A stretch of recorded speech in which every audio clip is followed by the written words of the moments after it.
Naiwan niya yung phone niya, may nag-text nakalagay, I love you daw. Pagkatapos pa lang namin ikasal, doon ko nakita lahat ng mga ano niya, mga flaws, na ang dami niya mga ka-chat, nakikipag-reach out pa siya sa ex niya, ganyan. Yun, lumala ng lumala kasi nung una yung mga ka-chat, ano lang, chat-chat lang, ganon, malalayo. Tapos, nung dalawa na yung anak namin, mismong Pasko, naiwan niya yung phone niya, may nag-text nakalagay, I love you daw.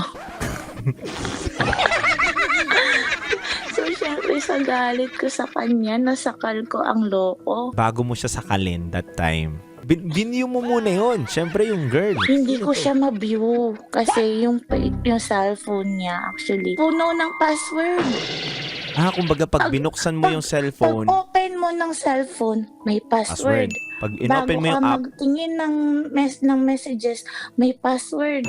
Bago ka makakita ulit ng mga photos niya, another password. Sa galit ko, ginudgod ko yung cellphone doon sa mukha niya para nag-open. Nag-away kami doon, ang daming audience. saan kayo nag-away? Nag-away kami kasi nakbasa ko yung chat ng babae na sinasabi niya, gawa-gawa mo lang yan, wala talaga akong chicks, ganyan. Tapos nung nabasa ko, hindi ba yan wala? Ano yan? Send to me yung I love you too. Sarap manood ng radyo, no? Ginawa mo na talagang bisyo ang panonood sa amin, no? Umabot ka na rito eh. Huy!